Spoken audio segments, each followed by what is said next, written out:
This is a Financial Lifeline Exercise. Today it is Supersize and Grow Your Business. Sharon Horne-Ellstrom here. This is a lifeline. Every month this year we will talk about the Lifeline Exercise, which is like a timeline we learned in history class or geography, or different events that depict different events in time over a period of time in a graphic format so that they're easier to see and remember, right? Remember, our brains think in pictures. So when we can picture things, it's easier for us to remember. So that's why in school, especially grade school and middle school and high school, we learned things that had writing, but they also had graphics and pictures and things with them because we remember pictures better. So I like to create every year, or I have actually an ongoing one since, I don't even remember when it's from, it's so old, but it's on a big 3-part poster board like you'd use again in school to create a presentation, because I'm always adding to it and I'm always looking at it with respect to the different areas and aspects of the life framework. Since 2021, I've used a 9-part life framework. This month we're focusing on financial. So we're doing a financial look at our Lifeline exercise today. If you haven't created one, all you do is you put a line on the timeline when you want to start. I start with the year I was born because in different areas and aspects of my life that had an impact when I was born. Not so much financially, right? Maybe for my parents, but not for me. But I like to start there for all the different areas and aspects of my life. So you put the year you're born, and then you put 2025 and beyond.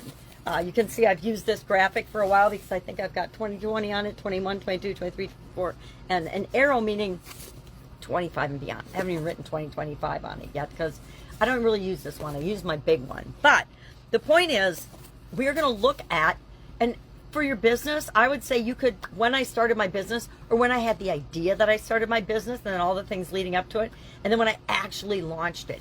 And that in and of itself is a really cool exercise to look at, right? What things and how fast did I actually launch my business? Now, I have a podcast, and people will spend years before they'll launch their podcast. And I actually started mine in under a week, because I think it was like a day and a half, because I did all the pre-work and all the things, and I just did it. I didn't wait to figure everything out. I didn't wait to know how to do everything. And you'll notice it's still not awesome, but it's still a way to reach a lot of people and get the message out without having to worry about, and I do it my own way, right? I don't do it how everybody else does it. We take tools, and a podcast is a tool, and we create it and we use it and we apply it our own way. But that would be like an event. What was the impact financially that I would ask myself today for me and my businesses by having a podcast? What was the impact by starting and stopping different businesses? What was the financial impact of having a super duper duper bad, meaning financial theft and embezzlement, business partner? It was pretty devastating. What was the impact personally of my divorce on my financial assets and my financial situation? Again, super big hit, which is why I always tell people, find the right person in the first place, because divorce is very expensive.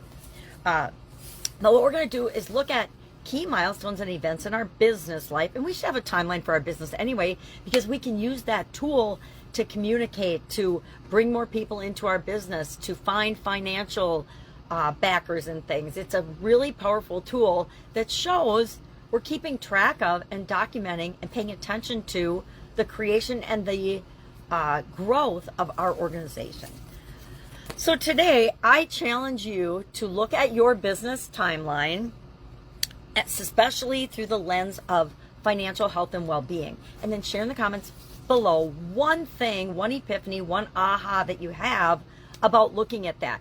I like this exercise because it shows me things that I don't necessarily see otherwise. As I look through it financially, I see a repetitive pattern of decisions that had a huge positive or negative impact on my finances, personally and professionally. So, for example, I can see on my timeline every time I did something big, like hired a coach or joined a mastermind or started a new product or service or started a new business or learned and grew in some way, shape, or form, it positively impacted my financial situation.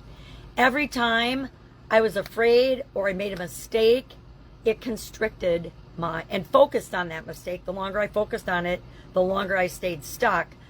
I can see by being self-aware, both personally and professionally in my business life and career, the impact that that's had on me financially. But I can see those patterns. So when I catch myself slipping into one of them, I will automatically stop it and make a different choice because I learned from that mistake previously. So I found that hindsight's 2020. Looking back on my timeline, I can see more clearly now with who I am and how my beliefs are and how I show up in the world, clearly that the mistakes were made and lessons were learned along the way. And then I needed to learn those lessons, as painful as some of them are.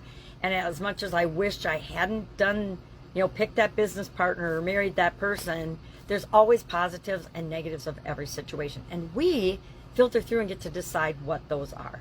The other thing I really, really recognize from this exercise is that our perception of events and the impact that they had changes over time. If I look back at certain events that I've put on my timeline, I put them on there because I had a strong emotional reaction to them. Therefore, they made it on the list early. And that when we have strong emotions, we make either really good decisions or make really bad decisions. And they're super emotional at the time and we think they're life and death. But over time, looking back on them, we realize that they're just a little blip in our overall timeline, in our overall business experience, in our overall life. So, love this exercise. I want you to learn to love it too. Make it your own. See what you can learn about your businesses and your propensity, your risk-taking, different things in businesses, mistakes that you make that you don't want to make again. If you do this exercise and look back and you see them, like I said, hindsight's 2020. You'll see those mistakes and you'll be like, oh my God, whatever made me think that this was a good idea? I do. I look back at my timeline sometimes and I'm like, what on earth made me think at the time that that was a good idea? And then I'll shift back and I'll think about, well, what was going on in other areas of my life? And we'll talk about that tomorrow, how all the different areas and aspects of our life are actually so interconnected. Sometimes it's hard to pull apart and untangle the connections. All right, any questions about this? Please ask. I've literally done this exercise thousands of times for myself and with other people. So if you need help, please ask. Otherwise, go out, make it an awesome day, and I will, of course, be with you tomorrow.